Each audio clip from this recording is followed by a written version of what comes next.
Welcome, everybody. It's really a pleasure to have all of you here. This is the first time that we're putting up this event. So it's really, uh, you know, may I say this? Is it legal to say we're virgins in a way? I don't know about that part. But in any case, we're really, really happy to have you and to be joined today by five wonderful women, one of whom is joining us from Tri-Cities because we do have colleagues in Tri-Cities and Spokane and Vancouver who have joined the association and participate in some of our activities through AMS. Yeah? We also have the good luck to have our global campus here today facilitating the live stream of this event, and we had 29 students registered online, and we'll be taking questions from those students as well. So, I hope this will have a broad impact, which is really what we all hope for. Again, we are going to be joined by five presenters tonight, and I'll present them in alphabetical order. Again. And we'll start with, and then afterwards, they will each have a moment, a few minutes to talk about themselves, a little bit about how they got to where they are, and so forth.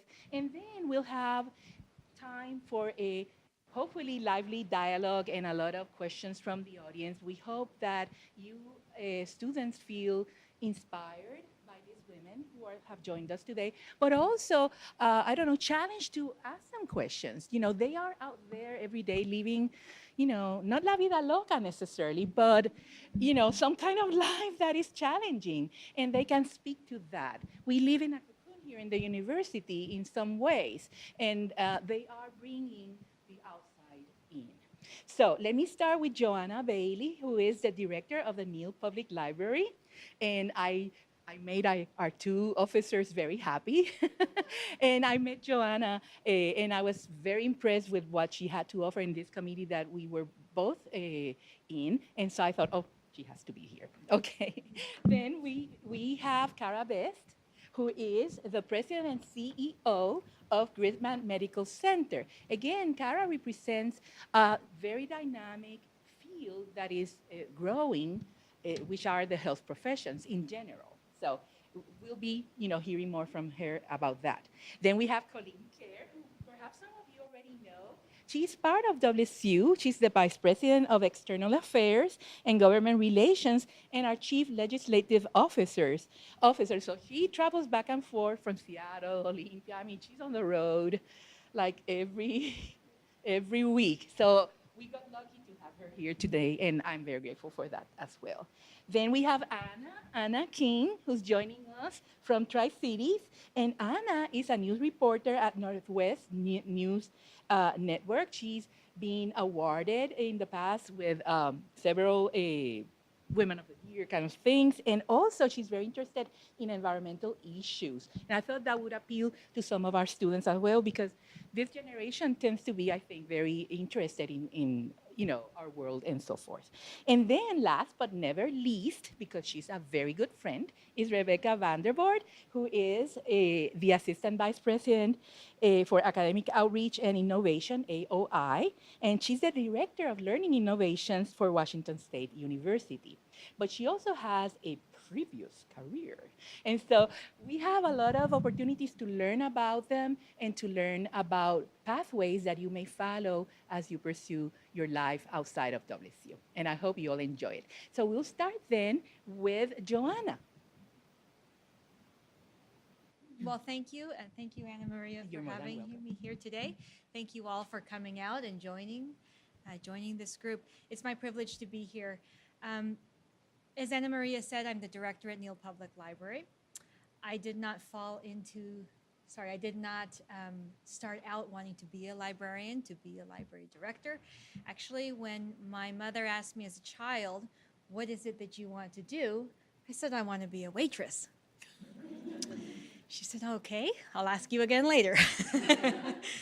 But what that really told me then and really throughout my adult life is I wanted to be in some kind of a service role. And I did pursue a career in food service. Being a waitress quickly became something that I knew I didn't want to be. But my path took me into the office. And from the office, it took me to the library. And it took me specifically to Neal Public Library. I started in the library in 2001. I actually joined the staff on Halloween 2001. And I did not. I don't know if it was a trick or treat for staff, but I did not. But then took over as the interim library director in 2009, and then took over as full director in 2011. So it has turned out to be a fabulous career. Again, it was one of those careers that I kind of fell into. And as I was thinking about this evening, the one thing I'd say is, to your question of how did I get to where I am, I got there by saying yes a lot, and I got there by saying why not a lot. And so it led me in different directions and different paths. So thanks. Okay. Well, thank you for having me. My story kind of started back when I was in high school. So I wanted to give back to the community at a very young age. At 15, I decided I wanted to volunteer at the hospital down there. And at that age, you couldn't be in the hospital, but you could be in a nursing home. So I started in the nursing home and then moved into the hospital when I turned 16, and did that until I was almost 18. And part of that is I wanted to make sure I was making a difference. So then I decided to go to the University of Idaho. I grew up in Idaho Falls, went to the University of Idaho, and decided to get a degree in accounting, which for me, I also didn't want to focus on the bottom line. I had no desire to be a CPA, but I wanted to work for a company that made a difference. And so during one of my tax classes, they talked about an internship at the hospital at Grittman, and so I applied. And I essentially did a semester internship there, came back that following spring semester to help out, and the controller and the staff accountant decided to leave at the same time. So I was offered a position right before I was going to graduate, and took that position in March of '94, and have been there ever since. So I started as an accountant, went into a director role a couple years after that, became CFO for about 10 years, and then our CEO was actually killed in a car wreck. And so I ended up doing an interim CEO, CFO role, and decided that it was a new direction that I wanted to be a part. I was on the financial side for about 17 years, and decided that the CEO role was a new challenge for me, and I liked it. And so I decided to put my name in the hat, and I've been in this position now 7 years. For me, I had a lot of great mentors. Our previous CEO was a great mentor, was able to teach me about the business and understand that. Our board chair, when I became CFO, was very much instrumental in helping me get into that role. And so for me, it's been a great journey. I never thought as an intern that I would become 24 years later in the CEO role, but I can tell you that it's been a great career path and very challenging. So. Good evening. Hey, everyone. So my name is Colleen Kerr. I'm Vice President for External Affairs and Government Relations at WSU. I also have the title of Chief Legislative Officer. So let me say at the outset, I'm happy when we get to question time to answer any question. I feel like I've probably had every strange situation as a woman in the workforce and woman in leadership that you can imagine, and I wish I had someone who would answer all those questions when I was your age, and so I will do that. I have had a number of different positions, and I have an academic background, so let me share a little bit of that with you. I was actually born and raised in Spokane. So in many respects, I've come full circle. I don't have an undergraduate degree. I have a couple of graduate degrees from the University of St. Andrews in Scotland. I was there for 6 years. I have a graduate degree from the University of Chicago and a law degree from the University of Washington. I raised that because I really kind of let my interest take me where it was going to. And I say that because at the time, my mom, who said yes to everything I wanted to say yes to, I did an internship in Gaza. I did all this crazy stuff. My mom, who was so great, she was like, just go do it, go do it, go do it. And we don't know where it will go. And then it brought me back here. I worked on the Bloody Sunday inquiry in Belfast for a year. I lived in New Orleans for a period of time. I did all these wonderful things. My degree from the University of Washington, University of Chicago is actually a joint degree that I negotiated myself. So like our two previous speakers, and I think probably like many of you, I find this, I do a lot of mentoring of young women, is I was interested in public service, right? So I graduated from law school and I went and worked for Preston, Gates, and Ellis, which is the law firm that was founded by Bill Gates' dad, right? And I made pretty good money, actually, and I wanted to like poke my eyes out. I was miserable and I didn't know what to do. And so, so after about 6 months, I quit. This is when I moved to New Orleans, and I ended up going to Olympia. And this is a story that I tell to a lot of young women. So I got this job in Olympia, Washington, with the Department of Commerce as a special assistant for government accountability around economic development.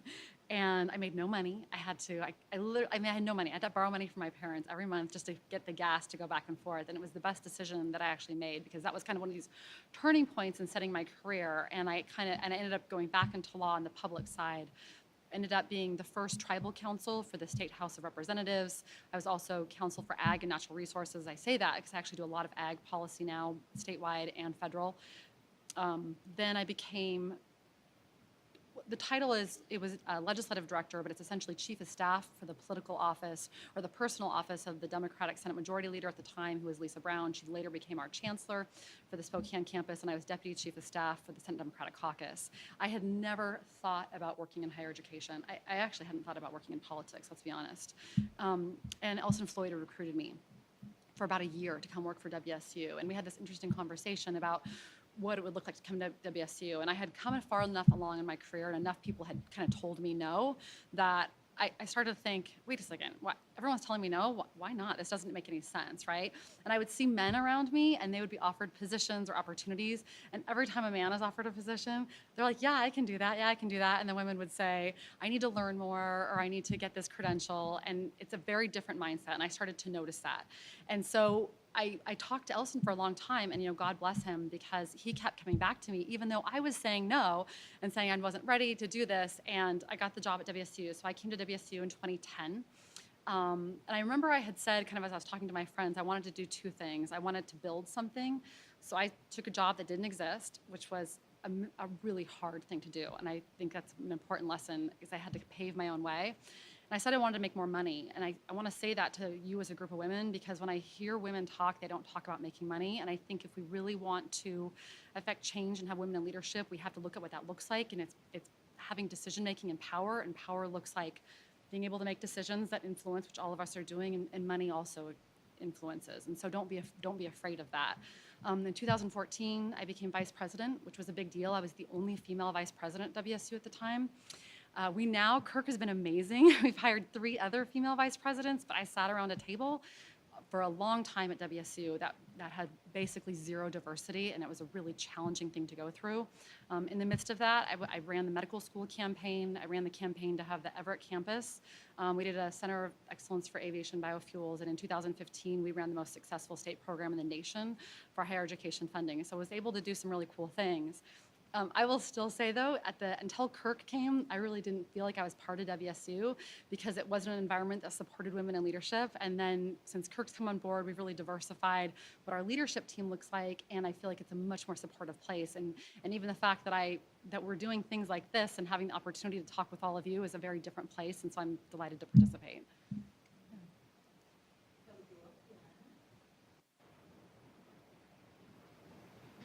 Can you hear me?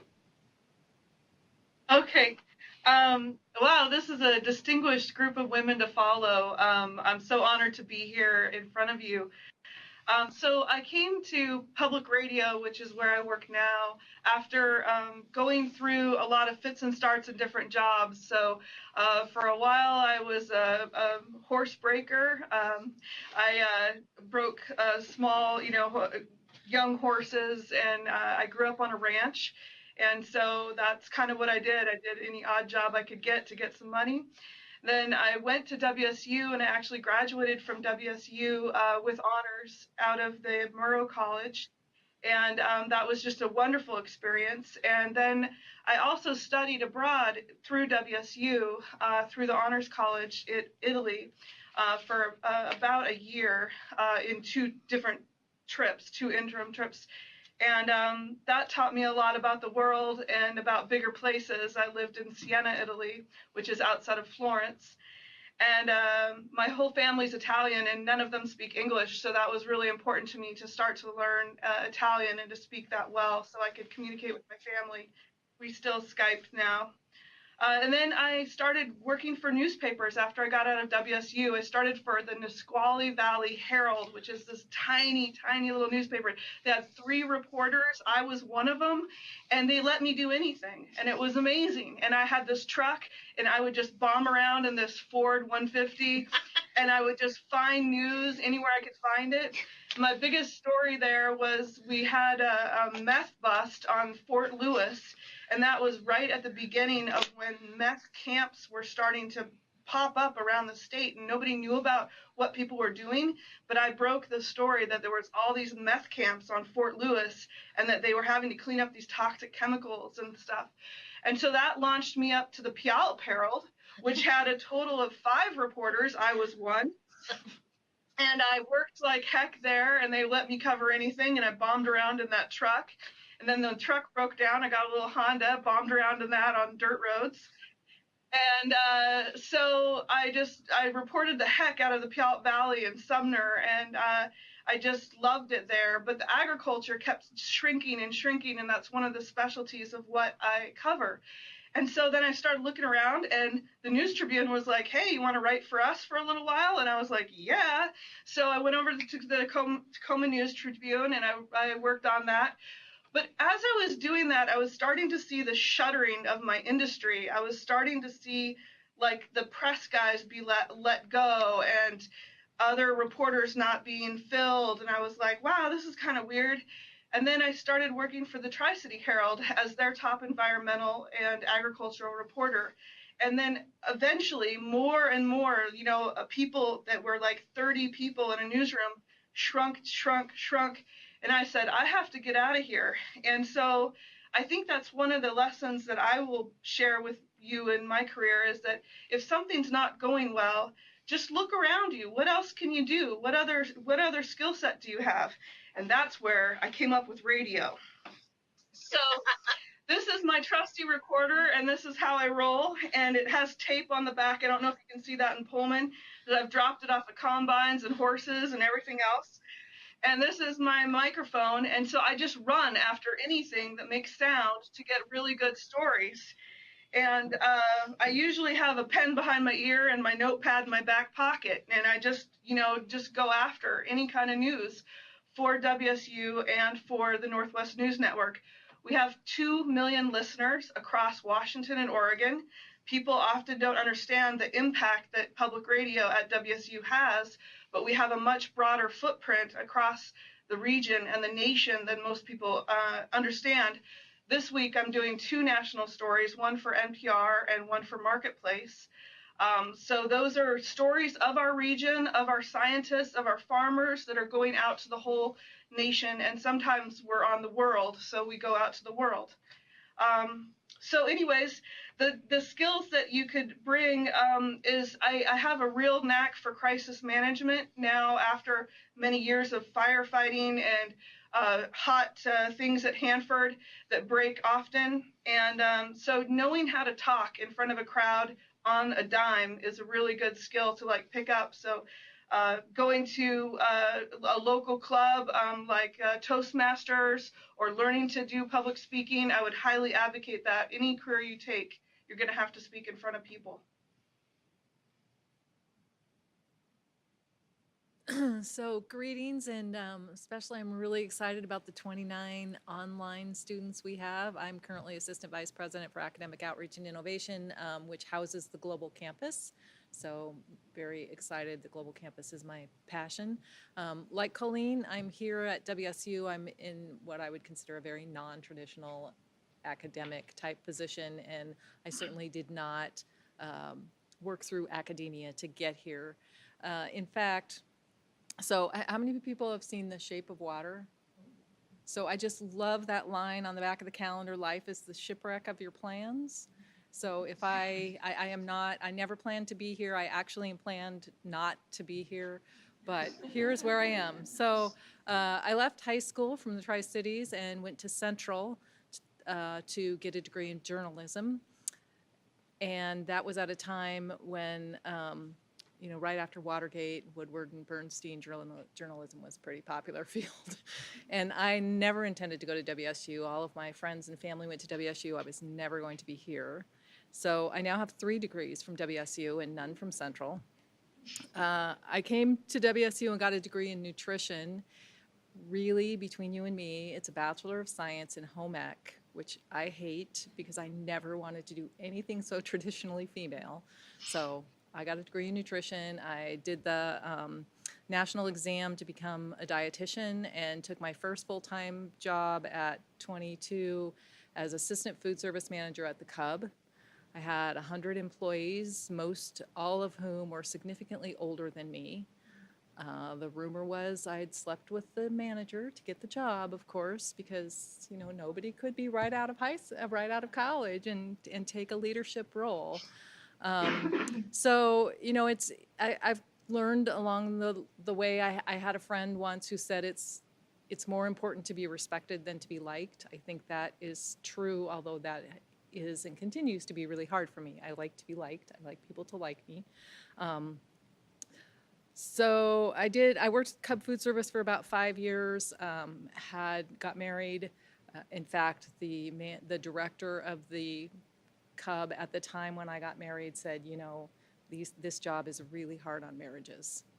I mean, it wasn't like, we'll help this job, this job should accommodate your marriage or your children. No, it's the job first, and the job's hard on marriages. So after 5 years, I was married. I had a child and left there to find something that was less demanding and allowed more work-life balance. Went to work for WSU Dining Services as a nutritionist, planned menus, gave nutritional advice to students. Did that for about 5 years. That seemed to be 5 years was my limit. Left there, and I was a WIC nutritionist for a while and worked with pregnant moms and kids, and that was great. And after about 5 years, I left there and went down and ran the school lunch program at the Lewiston School District. So in that situation, I had 50 women working for me across 10 different kitchens. That was a very interesting experience. That was definitely a leadership role. But I found myself often in leadership roles in positions where I was like the only one.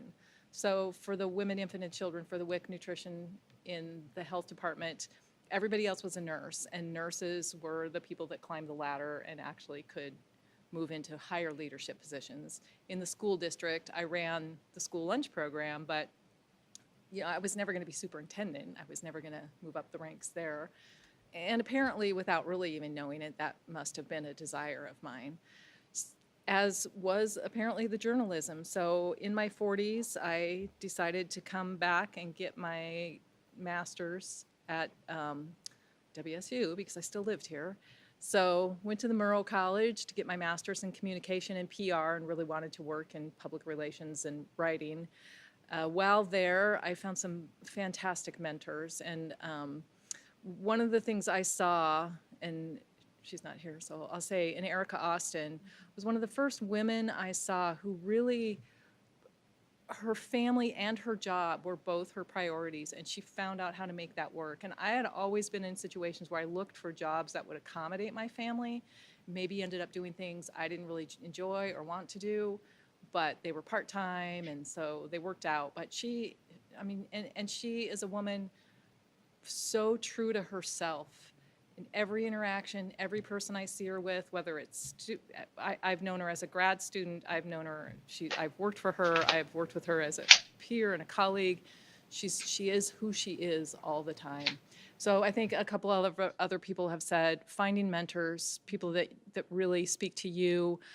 One of the things I learned along the way, taking the title leadership course, is to understand your own values and how important that is, and to work from that point, to not feel like if I'm going to be a leader or I'm going to be a whatever, that I have to fit this traditional description of it. Figure out who you are and how to work from that place. So those things are pretty important. So I did my master's while I was there, decided I loved school and wanted to do my PhD, which was another thing I had always said I would never do. So did my PhD in communication, and while I was doing that, I took a series of online courses taught by Dave Soleil.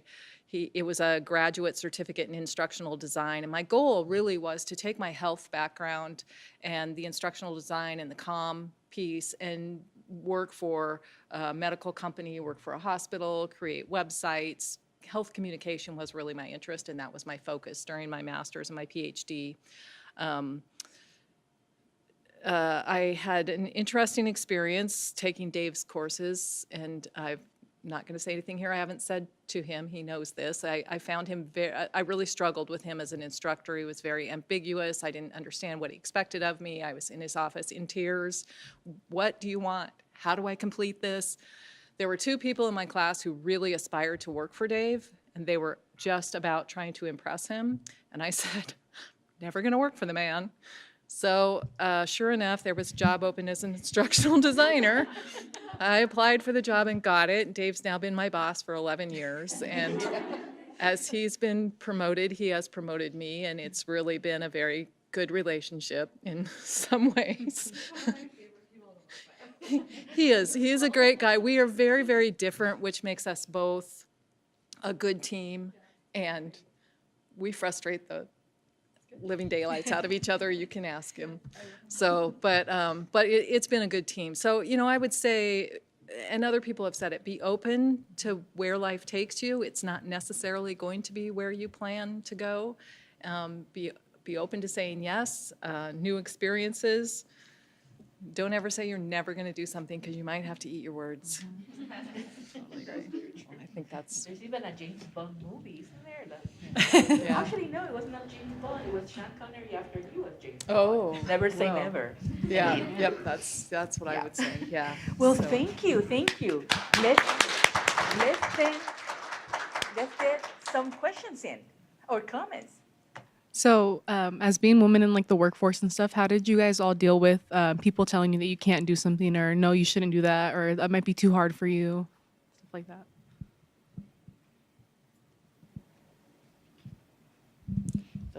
My guess is, for all of us, that's exactly what we need to hear, because then we say, yes, we can. But not all women end up doing that. No, And that's yeah. unfortunate. And I think that's the message that I would say. I mean, the reality is we're still going to hear no. I guess the thing, and I don't know why I was different. I mean, I think about this a lot. Like, I don't know why I was different than so many of my peers along the way. But for sure, I was and I am. And I wish I had a better message for you now than 10 years ago. But it is, yeah, you're going to hear no, and who cares? I mean, there's a certain piece to me now that, like, I hear no, and I don't even care. I mean, I think that's their problem, and I'm going to go do whatever I want.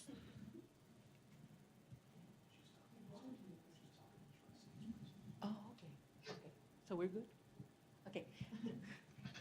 I think it probably also comes down to, for me, I had very strong female role models growing up. My mom worked, and Joanne actually knew my mom, but she was a school principal, and just the women around me set those examples. But even if you don't have those women Yeah. examples, we can be those women examples. Yes, exactly. Find your own mentors. Totally. That's the idea. I think there's been, an element of consistency that we need strong mentors and role models. We all Yeah. do. So And sometimes it's not what you, go back to your question, sometimes it's not as overt as somebody saying, you can't do that, or no, don't do that, or no, you don't have permission to do that. I'll share a story from very early on in my library career. So I had the good fortune of being able to work under some very great super bosses, and the good fortune of being able to learn from some very bad bosses. And I had just taken the job actually as the administrative assistant at Yale Public Library. And I took that job because everything about it was going to be new and different and a challenge.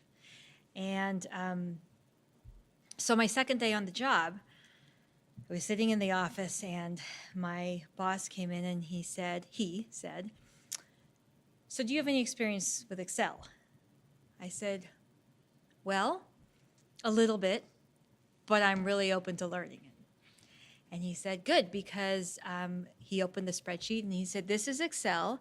It's your job to make sure we never go over budget. Good luck. And he turned and left. And so that was my first experience with him. But then the third day, he came to me and he said, you know, you weren't my first pick. And he said, and you could have negotiated for a higher salary. So I thought, okay, this is how it's going to be. And I did what I still do, which is I called my mother. And I said, this is my experience. Is this normal? Because up until then, I had, in different areas of my life, I had really been mentored and had some great bosses. And she said, actually, it's more normal than you might think. And she said, make sure, and these are words of wisdom that I pass along to you because they still resonate with me even today. She said, make sure that you don't let your worth and your value be determined by somebody else, least of all your boss. And so sometimes it's not as overt as saying, you can't have a higher wage, or you should have done a better job, or you could have or should have. Sometimes it's a little, you know, those messages come shrouded in something else. But to kind of tag along with what some of the other panelists have said, it really is knowing your value. It's knowing your own worth. And we don't all, we're fortunate if we come out of the womb knowing that, but more often than not, we're learning it. We're learning our worth as we go. And we learn it from our collective experiences, from the good experiences, from being supported and mentored and appreciated and nurtured. And we learn it from the bad experiences, from having bosses who say, you weren't my first choice, and you could have gotten a higher wage if you'd asked for it. But all of those are learning experiences. And so I'd say be confident in yourselves, know your worth. If you're still learning your worth, keep learning it. It's a really valuable lesson. And did you negotiate a better salary next time? Well, that was the irony of the whole thing, because in the city, in the municipal structure, you don't negotiate your starting point, really. I mean, it's really kind of against protocol to do that. So to this day, I'm not exactly sure what message he was trying to give me, but the feeling that was left with me was, I was so uncomfortable. And I thought, boy, I'm going to start counting the days because I'm not going to be in this position. I don't want to be in this position. But then actually we came over the years of working together. We kind of like what you were saying with Dave, we really complemented each other very nicely. And we found that even though we were completely different individuals, had completely different value sets, we were able to work together and find that relationship that was an asset to the organization.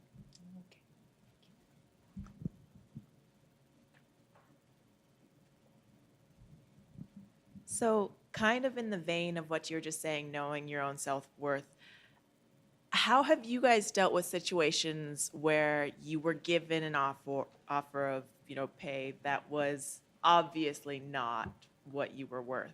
So how have you guys kind of dealt with it? What advice would you give to somebody saying to deal with it, maybe? I'd say starting off, do your research so that you come to the table with knowing what a reasonable offer is and knowing what a reasonable offer isn't. If you have done your homework and you know it's within this kind of a salary range, then that'll give you really good feedback. And then when they say to you, why do you think you're worth that much? If they say that to you, you can provide, you have that information in your back pocket. What is your specific question? Well, so I feel like sometimes as women, they'll give you an offer or something like that, and you almost feel guilty for challenging it. So how do you kind of overcome that mentality of, I guess, guilt, saying, well, I should just I can tell take you what they give exactly. I've done it twice, and both times they're not great stories. And so hopefully I will be the lesson for you and you do it better. The first time was when Elson offered me my first job, and he offered me less money than the person whose job I was not taking because my position didn't exist, but kind of in the world. He offered me less money than that person. And so I took the offer back, and my boyfriend at the time said, you need to ask for a lot more money. Now I look back at this, I'm like, I cannot believe this is my story. And so, and he was hard on me. He's like, you need to go ask for more money, you need to ask for more money. And so I did, and Elson didn't blink, actually. Did not blink, and I asked for a lot more money. And I just say that because it's such a good lesson when I asked for that much more, but I would not have done it on my own. And then again, when I made vice president, I asked for not enough money. And what happened was after the medical school, then I renegotiated, and at that point asked for quite a bit more money, but it was not because of me. Again, different boyfriend at the time. My boyfriend was pushing me. But that's the honest answer. So I will be your boyfriend and go ask for more money. Like, to the point where you feel uncomfortable. I felt uncomfortable asking for that much money. And then I was like, what is wrong with me? I should be asking for more money. Anyway. Anna or anybody well? Can you guys hear me? Yeah. Okay. So I have a similar story. I was just working away, and it's always, for me, it's been about the journalism and the work. And sometimes you can get so excited by what you're doing, you kind of forget about the money part a little bit. And then you're like, one day, wait a minute, like, I wonder how much all these guys are making that are doing the same job as me. And then you start looking, and it's all online because it's a state job. So if you take a state, a county, a city job, start looking and sleuthing like an investigative journalist. And if you don't know how to do it, you call me. And you find out how much the guys are making, and then you at least make that much, but hopefully make more because you're probably smarter and working harder. So I think that you just have to be a good journalist for yourself when you're going out into the workforce. And there's Glassdoor, there's county, city, state of Washington sites that you can look on. And if you're not sure where your salary should be, just look at people that are doing similar stuff or in a similar tier to you. And then just call the guy that had the job before you and ask him point blank, what did you make? Because I really like this job, but I don't want to get underpaid. And half the time they'll tell you. So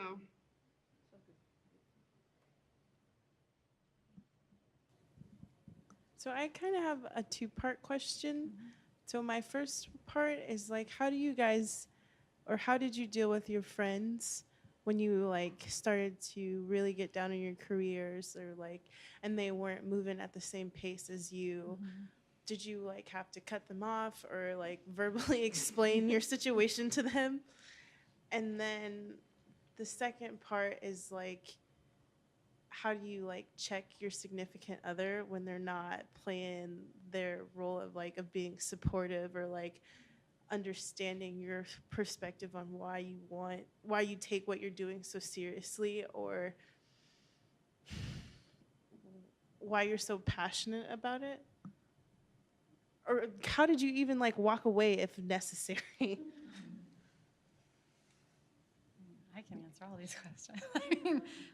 With respect to friends, that is a real thing that really happens. And I don't know, at least for me, I don't know that they were these kind of dramatic breakups or anything, but certainly there are people in the course of my life, women friends who I've been very close to, and that there were the decision points. And I don't know if it was because we disagreed. I almost actually feel like they were more uncomfortable with some of the decisions that I was making because they were choosing traditional roles and I was not. And it's like in anything else, you kind of find out who your friends are. And it's the same as asking for money or anything else. You have to have this internal strength and conviction, and you will find extraordinary women who are making different decisions, frankly, and then you still be friends with them. But that is a real thing that's going to happen. And I can think of very specific women, even within the past 5 years, especially as my career has grown. And frankly, my career will continue to grow. And I would assume I will continue to have changing relationships around that. I think the dynamic with boyfriends or significant others or girlfriends or whatever your life looks like is interesting. There are some great literature out there on this. There's a book that I love to recommend. It's called Get to Work.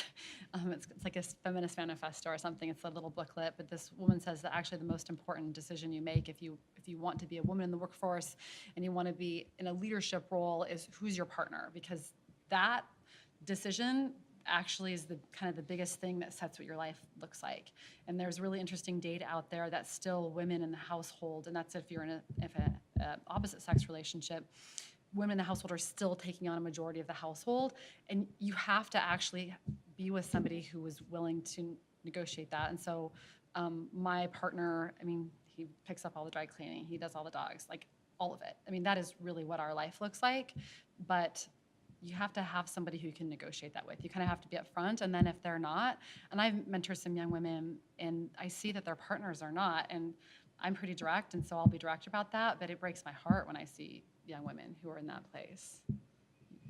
If they're a partner, they're a partner, kind of all the way. So for me, I had a lot of strong female friends in the business school at the U of I, and so some of them I'm still really good friends with, and they also are in the career ladder and have very successful careers. There are some that aren't. They've chosen to not do that, but we're still friends. But I think as women, we need to make sure we're supporting each other. Women, unfortunately, can tear each other apart, and so really looking at that and making sure who your values, and really making sure that you are friends with people that have similar values to you. So that's, I guess, on the friend side.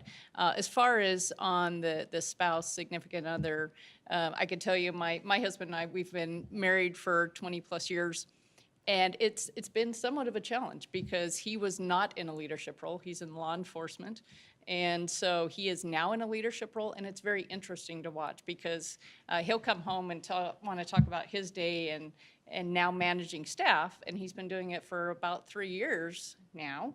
I've been doing it for almost 20 plus years. So it's a very different environment. And he goes, you won't believe what happened today.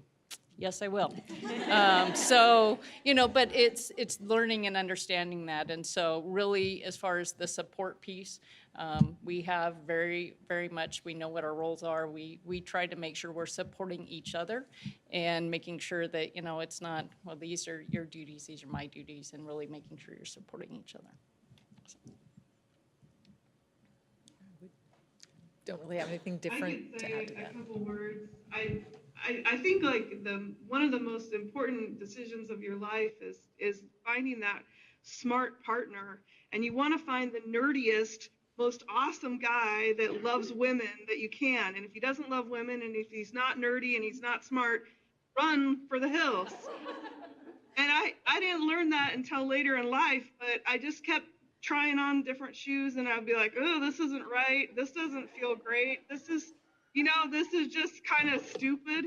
And then all of a sudden I met a guy who woke up and read the New York Times before I could get at it at 5 a.m. And I was like, you are my man. And he's an awesome scientist, and he's really gentle and kind. And you want to find a man that loves women, that loves you and is proud of you when you make strides in your career. And if he's not doing that, get out.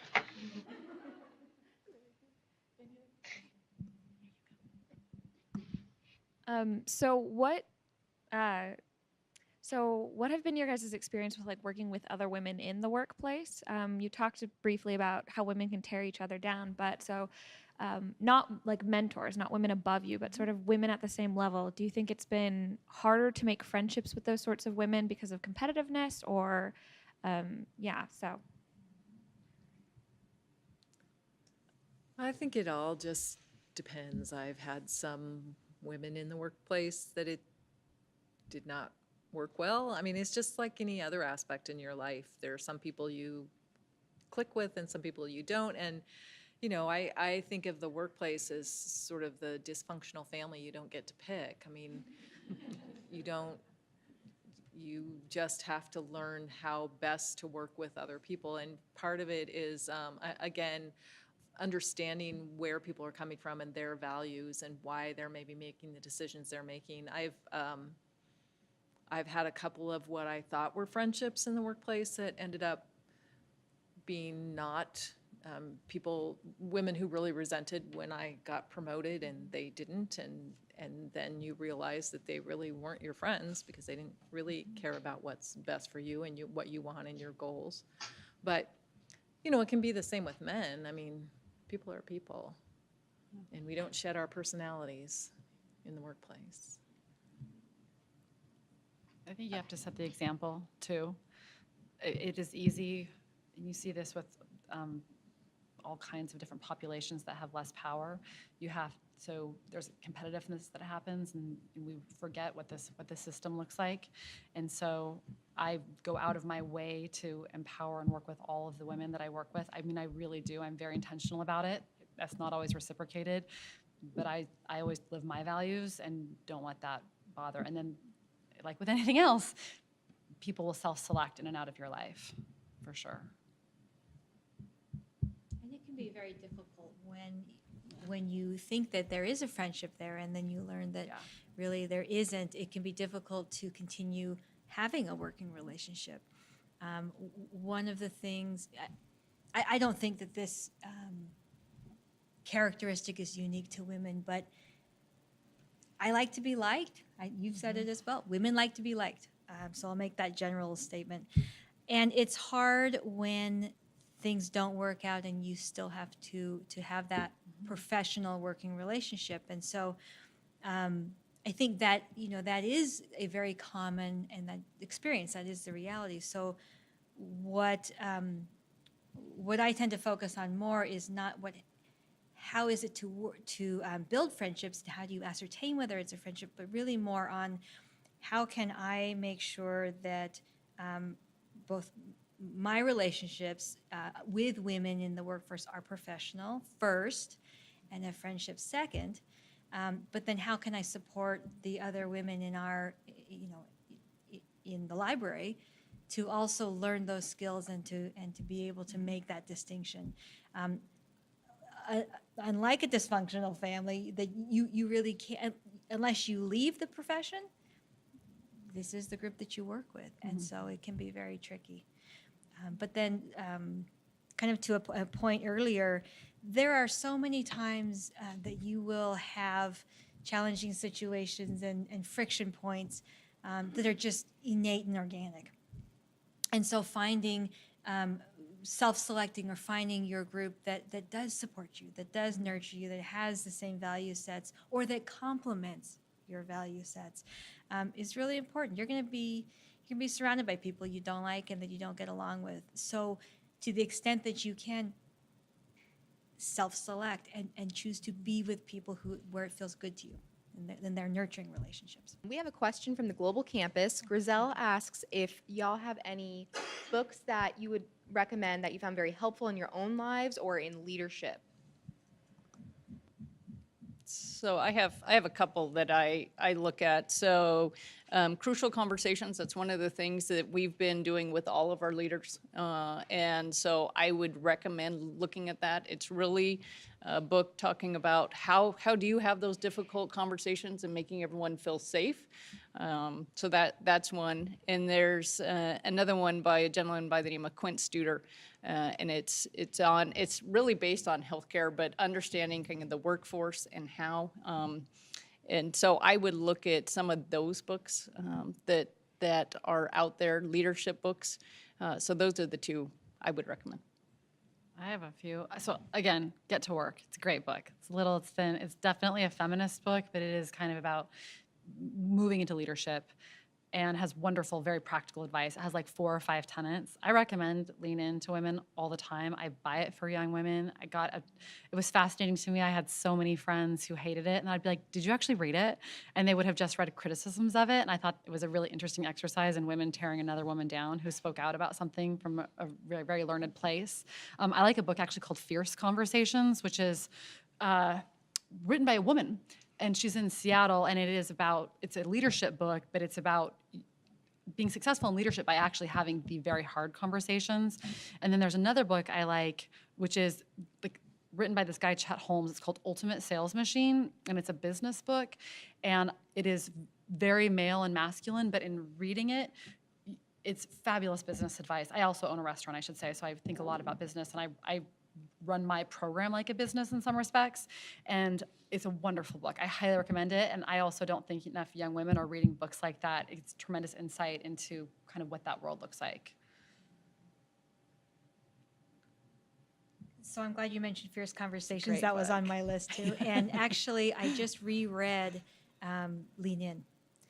And both of them are really good. And then the other one, the other author actually that I really like, because there are take-home lessons just from any of her books. Brene Brown, if any of you have read Brene Brown. Oh my gosh, yes. And I Yes. recommend her TED Talks.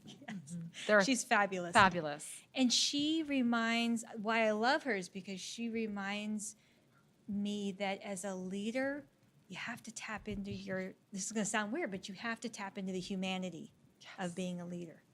And she is just, I mean, I get goosebumps. I have goosebumps right now, even just thinking about her Agreed. books. She's that impactful. The one thing about Lean In, the reason I reread it is because I had been reading a lot about women of color and their experiences.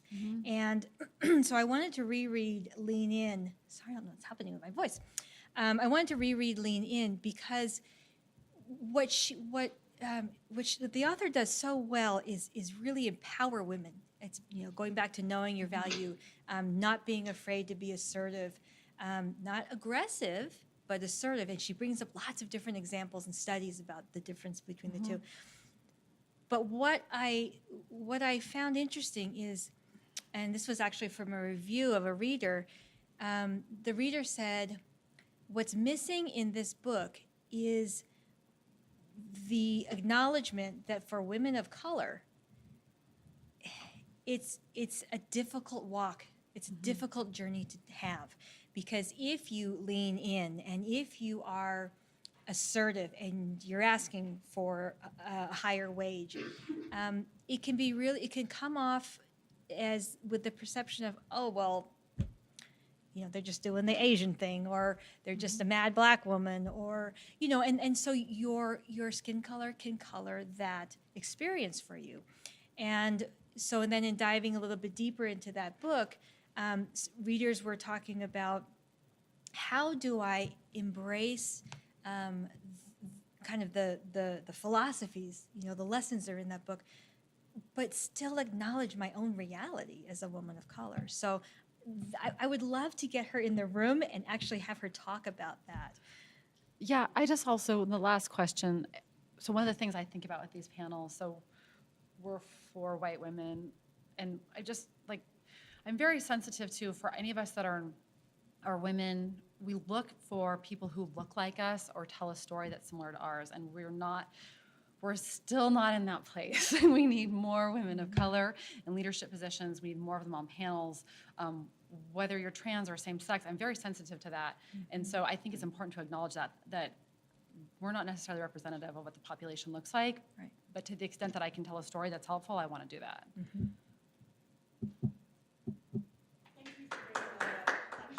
Absolutely. We have another question from the Global Campus. Alejandra asks, do you have any advice for anyone that knows they specifically want to be into a leadership role that is their end goal? Is there any specific degrees that would help, or anything else out there? I give this advice a lot, and I say get credentialed. The 2 things that have mattered over the course of my career was that I have a law degree. As soon as I say I'm a lawyer, people listen, they take it seriously. I think a PhD, I think an MBA. I have a public policy degree. I actually think it's a pretty worthless degree. I think academically it was great. And I went to the University of Chicago, which people care a lot about that. But what I see is that women will gravitate to degrees that I don't think give credentialing that men go to. And I think that is really unfortunate. I cannot tell you how many young women want to go get like a master's in public management or nonprofit management. I'm like, because Seattle U offers that, and it just kills me. I'm like, go get an MBA. You can manage a nonprofit with an MBA. Like that type of credentialing does matter. And so if you want to be in a leadership role, we have not changed the world yet. We are changing the world. And so that credentialing matters. And I loved law school, actually. It's a great thing to do, and I would recommend it.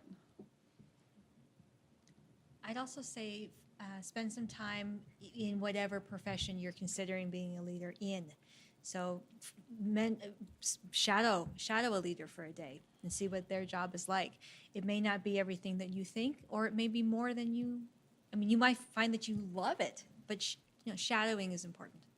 I would say that about any position you want to be in, whether it's a leader or not.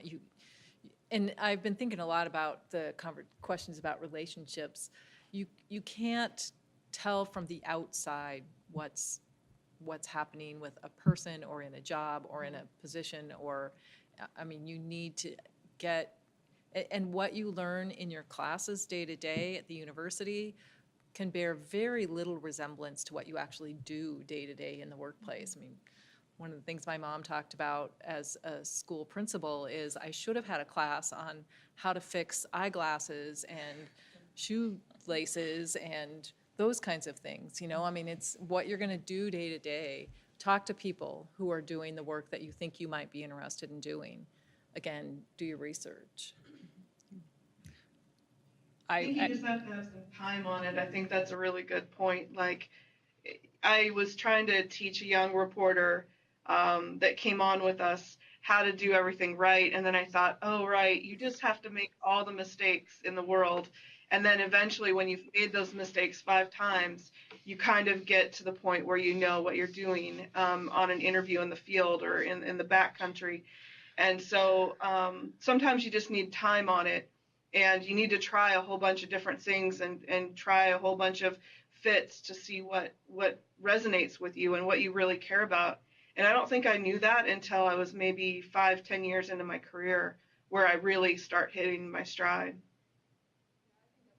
Good point, and I think you have to know that you will make mistakes and you will fail at times, and that doesn't make you a failure. I think it's really hard, particularly for grad students. Generally, they've been very successful, K through 20, and they got into grad school and they do really well, and then you go out into the workplace and the expectations are different, and there's no test to study for, and there's no grade, and you're not quite sure how you're doing. You'll make mistakes, but that's how we learn. It's okay. So I'm wondering if you guys have advice for someone who is leaving the world of academia and trying to figure out what's next. What do you want to do? Good question. I wanted to be a professor of literature, but I have since changed my mind. So it's kind of like dealing with uncertainty and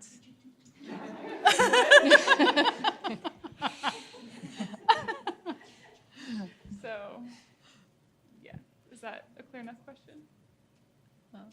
Well, I guess my answer would be find what you're passionate about, because then you will excel. Obviously, for me, it was that drive to make sure that I get bored very easily. I can tell you in healthcare, I am never bored because it's just such a very dynamic and challenging industry to be in. So my advice is to find that what drives you as a person, and then get into that industry. And for me, it was kind of pouring myself into it and seeing, what worked. And what I didn't know, I tried to make sure I had the mentors in there to understand that and really look at that industry and make sure I understood it. So that way I could challenge those out in other leadership roles. I would say be humble. And so when I say be humble, I mean, I don't know, there's maybe some job that you think, whether it's, I don't know, working in a bakery or being an executive assistant or whatever, like that job I took in Olympia, whatever that job is that you might think is beneath you, that you are educated beyond or whatever, be humble. If it's interesting to you or you feel like there's an opportunity or something resonates, just do it. The amount of people I see, men and women actually, who will say, oh, well, don't want to do that because basically they're saying it's beneath them. Why? I don't know. Just do it. Who cares? And if it resonates with you, you'll start to find your path if you are open to the possibilities. I really believe that. And don't look at it as a one and done decision. Totally I'm agree. not picking my career and this is all I'm ever going to do. If it doesn't resonate with you, you'll find something else. And even the jobs that you find you don't like, you'll learn a lot about yourself in those jobs. So the ones you don't like are as important as the ones you do like. And it's like the experiences that scare you to death, those are where you grow. When I was a young newspaper reporter at the Tacoma News Tribune, I had to kind of like yell over 30 people to like pitch my story that might make the paper that day, and like the B5 section way back in the back. And that experience taught me how to stand up and speak in front of a lot of people, that even though I was super nervous. So like just making yourself uncomfortable and being willing to fail is part of that learning process.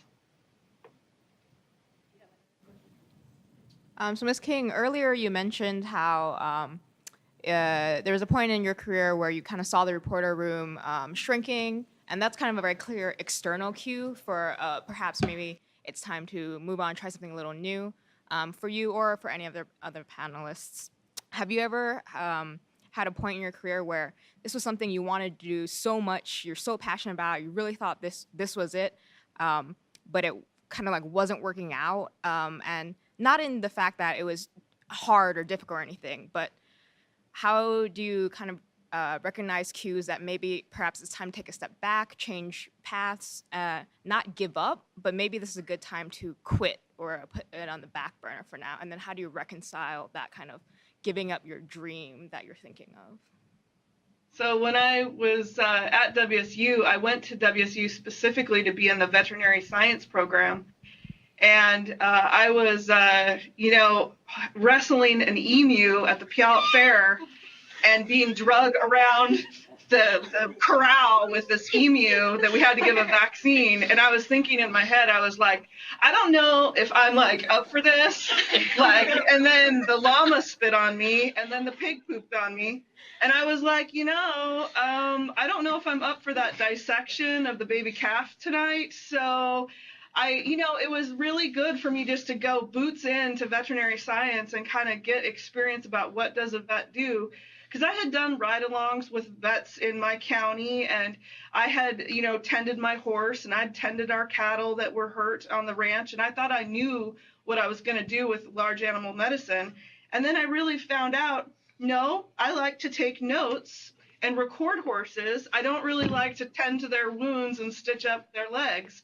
So I think it's okay to really go all in on something and then turn around and go, this might not be my thing. And what's really fun about it is I get to do a lot of the work that I do that I wanted to do with vet science. I get to be around agriculture. I get to be in backwoods situations. I get to ride rodeo horses, but I don't have to tend them. And I'm doing what I love, which is communicating. And so it kind of took me a minute to find out that I'm a talker. I'm not a stitcher. So just just go into whatever you think you're going to do and just wrestle around with an emu a little while and then figure out if that's for you or not.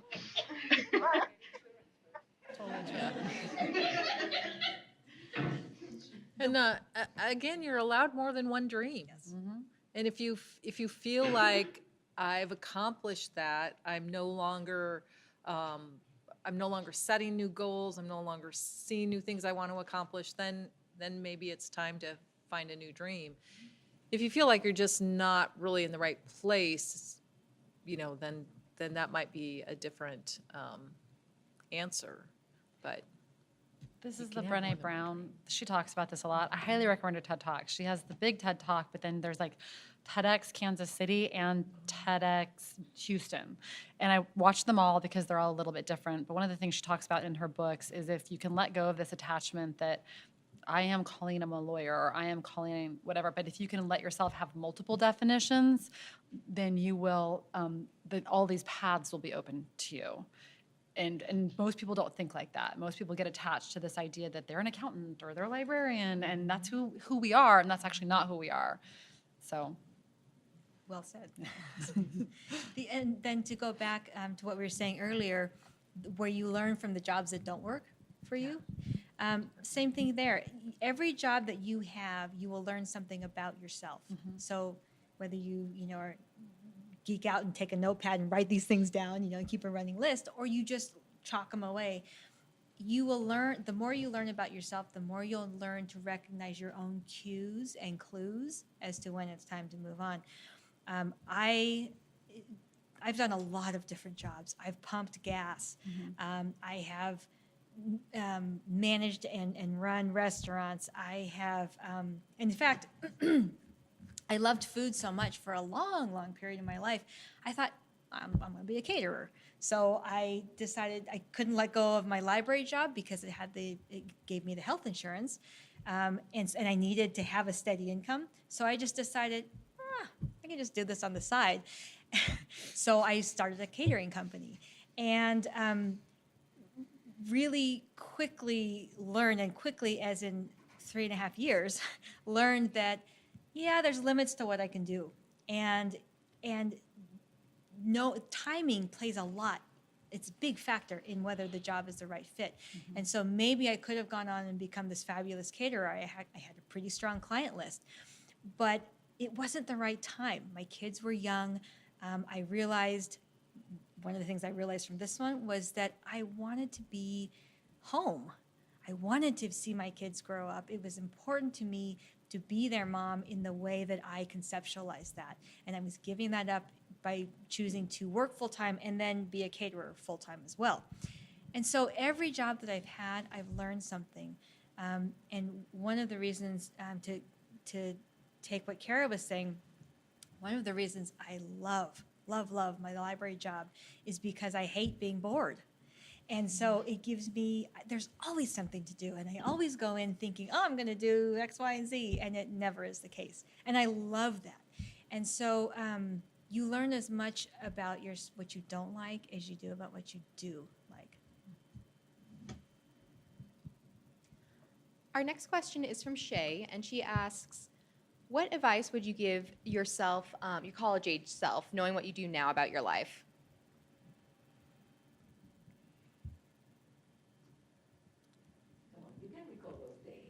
Yeah, I totally do.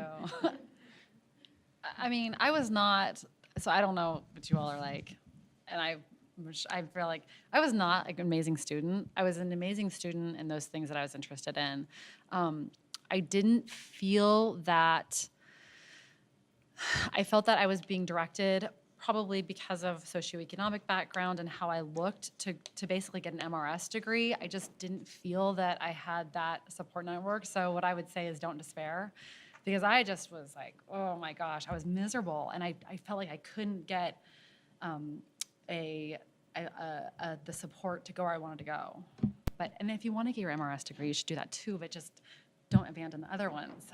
That's what I would say. But yeah, I was not happy. I was happy in college intellectually in those things that I cared about, but I didn't feel like I knew what the world was going to look like. I didn't feel like I knew what my job was going to look like. I was like, where do I fit into this? And so, yeah.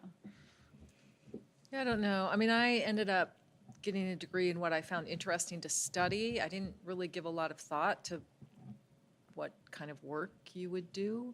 On the other hand, I'm really happy with where I've ended up, and I probably wouldn't have ended up here if I hadn't started there. So I'm not sure that I would give myself other advice. I would say be more in the moment and try a little bit harder. So I'm going to go out on a limb here and tell you that I was a terrible student. I was. I didn't care about being in the classroom. I didn't particularly enjoy the learning environment that I had. I was really shiftless, and I'd gone to school on a piano scholarship and quickly realized probably month 2 that I didn't want to be a performance music major. What do I do now? And so I just really kind of aimlessly drifted. But like Rebecca's saying, it also led me to where I am now. And so I actually in a very, really roundabout way, ended up graduating from the University of Idaho with a bachelor's in Spanish and a minor in French. And it was a very circuitous path to take me there. And I don't use those degrees in my current profession. So if I had been more in the moment, I might have taken school more seriously, but hindsight's 20/20. I too was not a great student, so maybe that's I don't know. Were you a great student, Ann? sorry, I was honors. Sorry. Oh. I was really nerdy. I would just say, like, try to find your band of women that is going to support you through your life early. Try to find a diverse set of really kick-ass women that are going to go after life and that you can learn from. So, for example, I have this crew of women that I try to get up at like 4:45 in the morning with, and that's the only time we can usually find time to exercise. And one of them sitting in the room here. And so basically you go and you find like a lawyer, a city councilwoman, a computer scientist, and any other powerful woman you can find, and you make them be your friends. And then they give you advice in the early morning hours on all facets of your life. Like, oh no, my computer is melted down. We got it. Okay, somebody's got a lawsuit pending against the university. We got it. And so you got this like geek squad that's like got your back. And it's really fun because then you have this mentorship with peers that are doing different things than you are. And throw in a scientist and a veterinarian, just scoop them all up and try to get the squad. And then make them your Facebook friends. They don't get to say no. And then just like hold on to them like death grip and don't let them out of your life. Then they'll treat you well through your whole life. WSU has 5 campuses, and I have found in every community that WSU is in, there's what I call the group of women who run the world. And they're always, and she's giving fabulous, fabulous advice. They're always there, and they want to be a network, but it's true. They're everywhere. I would say for me is don't get discouraged. Sometimes you try to force things to work because that was your goal. And sometimes stepping back and letting things happen for a reason. Sometimes if you push too hard, it doesn't work out, and then new doors open. And that's what happened with me. I was able to kind of allow those doors to open and really kind of let other people's plans play in. I can tell you that similar as far as the discussion about never saying never, I could tell you I never wanted to be the CFO. And then after I said that, all of a sudden I'm in that role. I could tell you I never wanted to be the CEO. That was not my desire. But then when that opportunity came and I looked at it and decided, okay, yeah, I can do this job. So I would say, really make sure that you don't try to press too hard in there because you might miss an opportunity that can change your whole life. Our next question asks, what advice do you give to minority women who want to go into leadership and break those barriers you were discussing earlier? Do it. She's like, yeah. I don't, as a woman of color, I can't, my own story is my own story. I don't know that it's any more or less difficult to be a leader, be a woman, and be somebody of color. I think that there are some unique challenges, but I wouldn't say that the challenges that I've come across have been because I've been a leader. They've been because I'm a woman of color, but not because I'm a leader and a woman of color. So I'd say if you don't let your skin color hold you back. If you want to go break boundaries, go break boundaries. If you want to be a leader, go be a leader. Including from finding mentors. I've had 2 interns, both of them were young African-American women. They both came and found me and were very clear that they wanted to work for me because they admired me as a woman leader, and I continue to mentor both of them, and they've gone on to do some really cool things. One of them actually ended up going to graduate school at University of Chicago. The other now works for Patty Murray's office in DC. And so I thought that there was an interesting lesson there in we have a tendency to gravitate to what looks like us or feels like us, right? And both of these young women really inspired me to think outside. And then similarly for me, I worked for, Elson Floyd. I worked with tribes a lot too. And so you have to step outside of your boundaries. We all do, frankly. Yeah. Okay, so I'm getting my master's in jazz composition, and my field is highly male dominated. Mm-hmm. I've always been like the only girl in the band or whatever. And so I kind of want to hear about like how you found your voice in a male dominated field, how it's impacted your career, if it's impacted your career or how it hasn't. as someone who's trying to go into education, trying to really figure out if I really want to do this, and continue like having that struggle, you know, it's helpful to hear like other people's stories. So. I mean, I can give personal stories. I mean, so there's a wonderful set of 4 things to do. It says, lean back, take up space, slow down your language, and I can't remember what the 4th thing is, but it's advice you give for women when you're in a male-dominated room. I've been in more meetings than I can tell you that I'm the only woman in the room.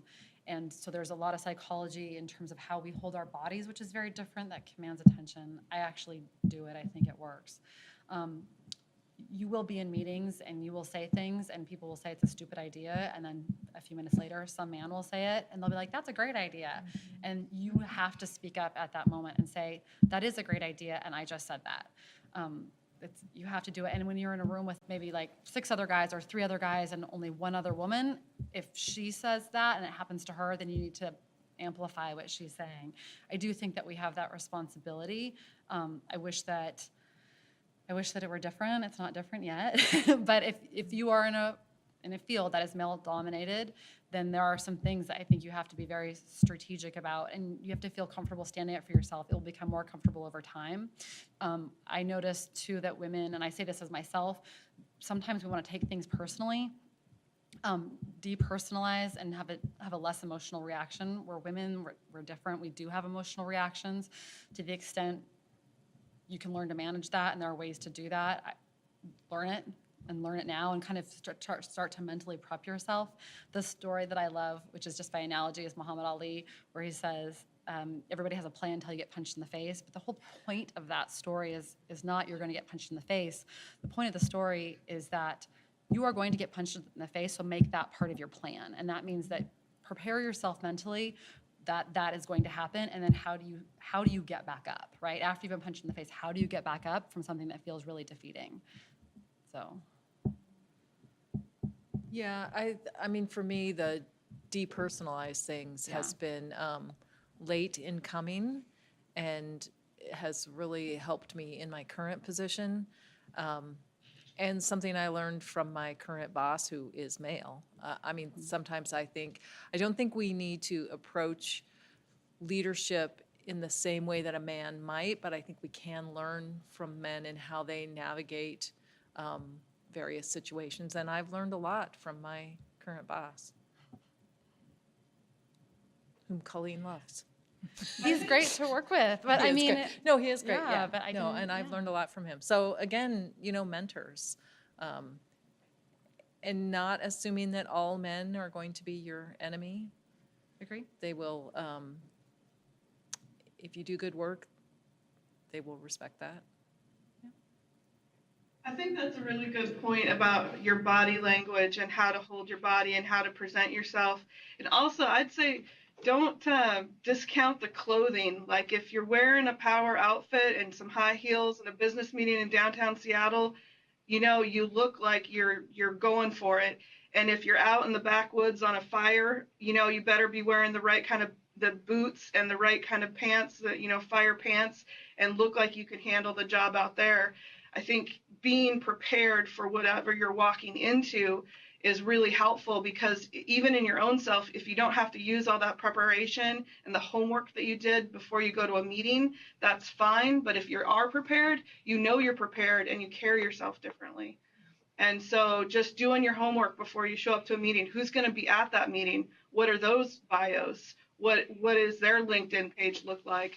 What are they after? What is their goal? What is your goal? Just like analyzing all that before you walk in a room makes you doubly prepared than probably most of the people that walk in the room, and you can go further that way. And I think that's really important point where she said amplify other women's voices within a meeting or within a room.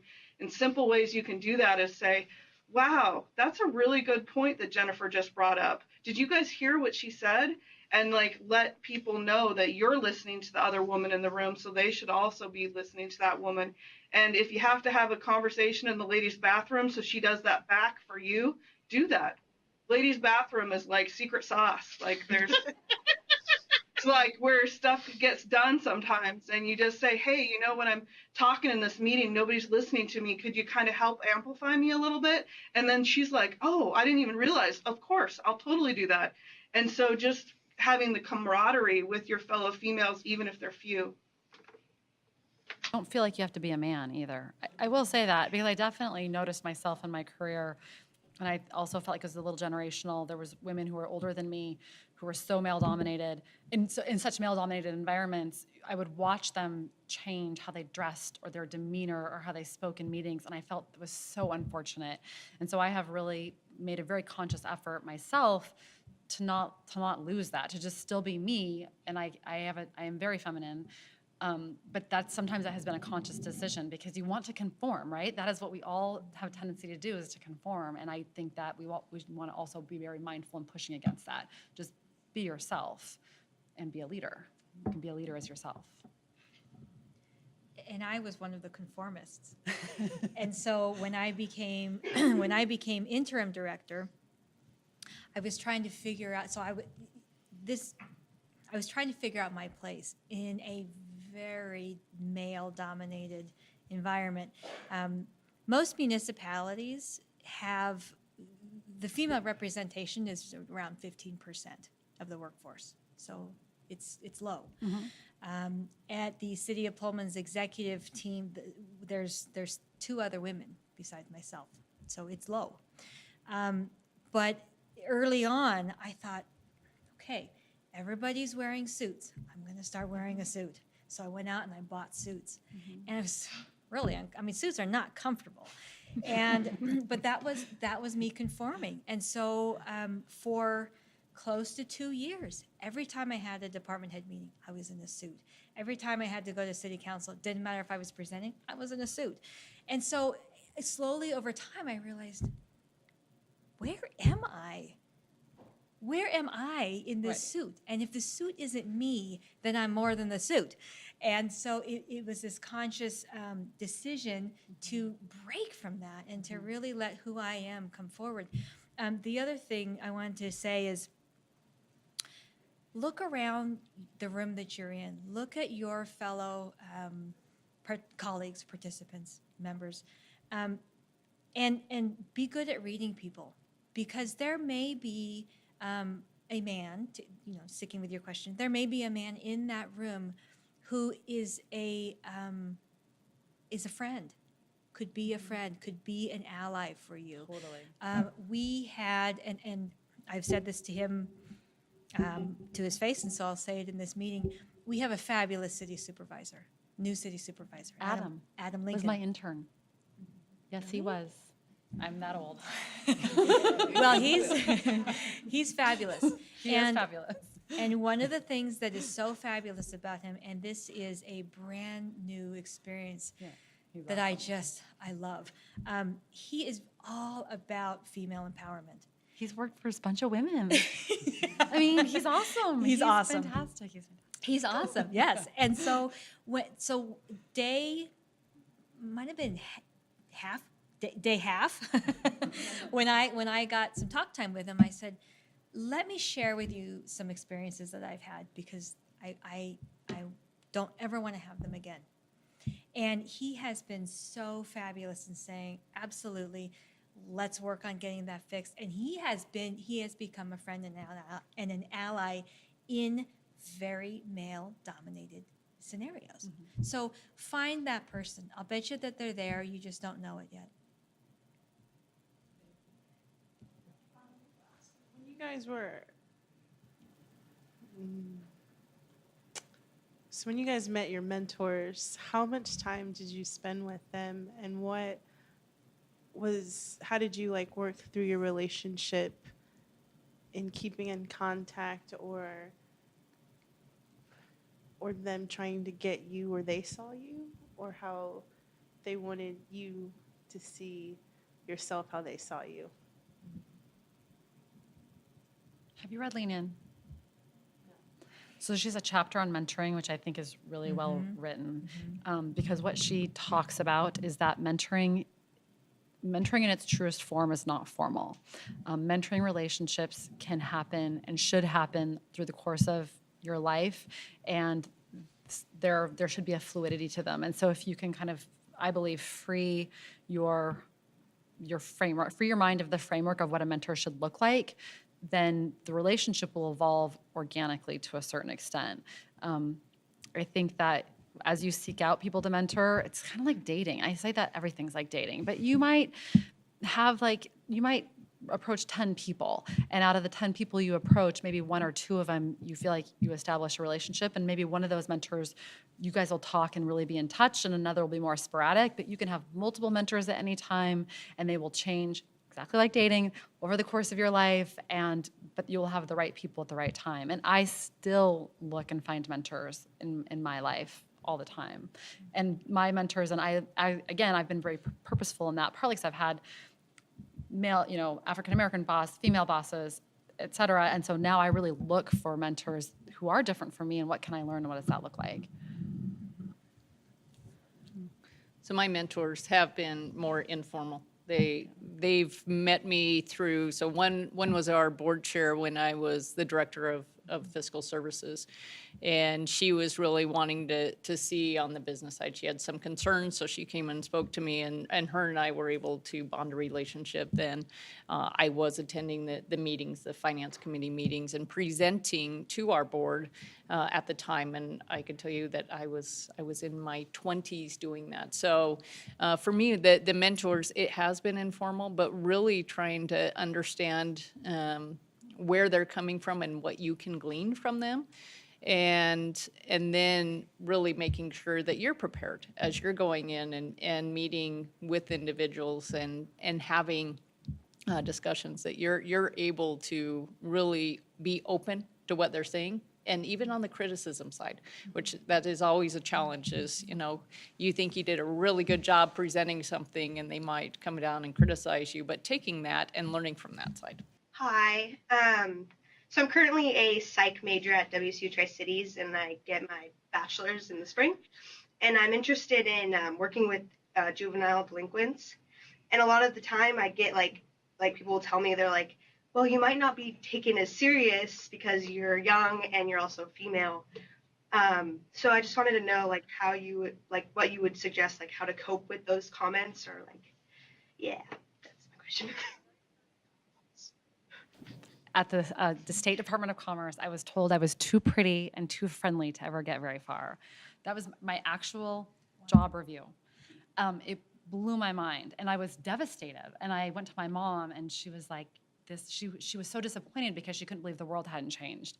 And actually, at my job interview, not with my current boss, with my previous boss, who was the interim president, I had some language in there which I actually wrote a formal piece about because I believed it was sexist, and there's a lot of data. I actually went to the Harvard Business Review, and I had a formal response back. But I think that you have to, as someone who has been through this a lot and still has comments about appearance or my personality or whatever, I think you just kind of have to develop a certain amount of armor and internal strength to push back on that. I would, again, this is one of those times I wish I had a better answer. It will happen, but you're as tough as you want to be, right? That has nothing to do with how people perceive you necessarily. That's their issue, not yours. You can do it. Yeah, totally. If anyone, Alice wanted No, to. I think that was good. Yeah. Yeah. Go ahead, Grace. So currently at my workplace, I work at the Office of Multicultural Student Services, and there's just, every time we walk into a resume workshop, there's always that demand of more technical skills, and there has been just a very glaring number of more male workers having those technical skills. And so how do you balance being good at your job and balancing your education, but also learning those new skills in order to kind of just be at the same level as other coworkers?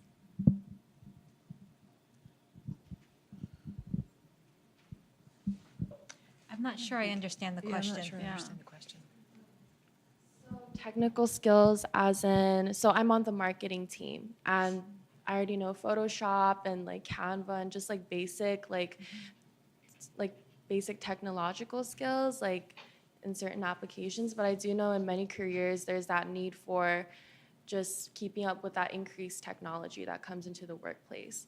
And so how do you learn those new skills, but also just maintain being good at your job at the same time, having that balance? Go ahead. Learning those new skills is part of being good at your job. So it's being committed to continuing to learn. I can tell you in my job, understanding new technology is sort of expected, and people tend to think that I know a lot about technology, and I think several of the people in the room who work for me know that that might not actually be the case. But, you know, I ask questions and I explore, and again, I'm willing to let other people know what I don't know so that they can help me. You know, I don't pretend that I can do this. I go and ask questions and I figure it out. You had mentioned, oh, I'm sorry. You had mentioned that, I thought I heard you mention that there were men who had those technical skills. Is it a gender issue for you? It's just hard to explain, but I guess like a lot of the times like our guys have the more like technological skills than women. Right. Is it possible that they put those things on their resume and you don't? So, oh, you do? Because that's something that I definitely notice is that sometimes you just assume that people expect you to have sort of a basic skill level, and some people will put every little thing on their resume, every little thing that they know how to do, and other people are like, well, I don't need to put that, I don't need to put that, or I don't have the confidence that I have that. Whereas the other person might put every little thing, whether they have the confidence or not. So I was wondering if it was that. I think everybody, regardless of gender, has a responsibility to market themselves and to definitely, if you know it and you can do it, put it on your resume. But the other, you sound like a very aware person. And so if you are aware that other people have skills that you don't possess, or that you do, but they're somehow getting the tasks assigned to them, or they're getting picked for the tasks, then it might be time, if you don't have the skill, it might be time to look into getting that. How do I acquire that knowledge? If you already have the skill and you feel you're being passed up or passed over, then maybe it's time to take that concern to somebody and say, hey, this is what I'm seeing. Am I missing something? Are you seeing this too? And just spark that awareness. You can sleuth around on LinkedIn and look at other people's, resumes for examples in your field that you would like to enter into. So be your own journalist. Be a researcher and look for examples of what you're trying to write, and edit yourself well by bringing it to more experienced people that can help you edit and shape your resume into something that is really powerful. Am I hearing the right question? I hope I'm hearing the right question. We'll have time for one more question. All right.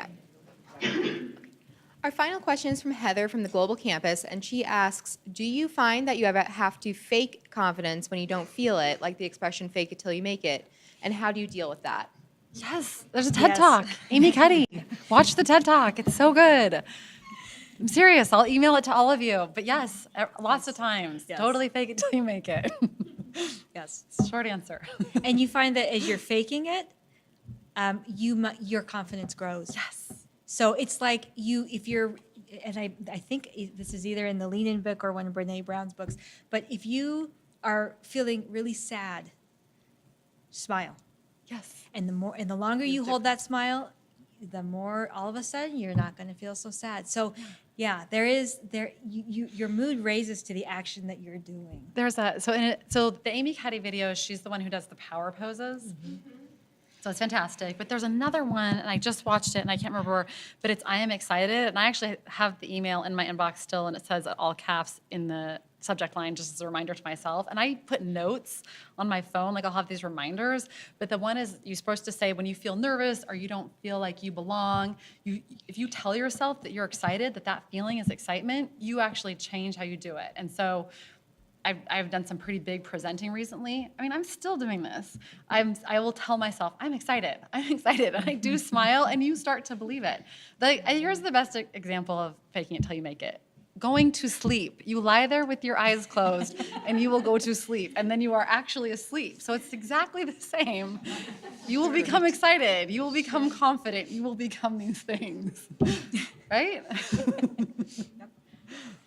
And I'd say do your homework. If you come into a room prepared and you know what you're talking about and you know that you've prepared for a meeting, even if you don't use any of that information, like it gives you a secret power that you know everything going in the room, and the things that you don't know you can negotiate through because you've done that preparation and that you're ready.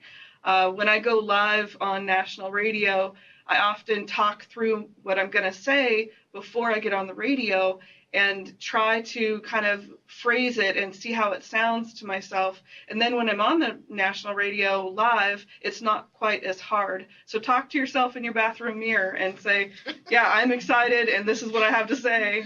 I think that's a great piece of advice. She's brought up several times working hard, and I feel like I'm taking that for granted.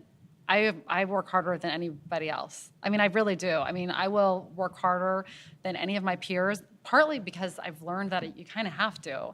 And I see it all the time around the tables that I sit at. But I mean, and I say to Kirk, I'm like, you're going to do it, grade me on a curve, because I will compete and I will work harder.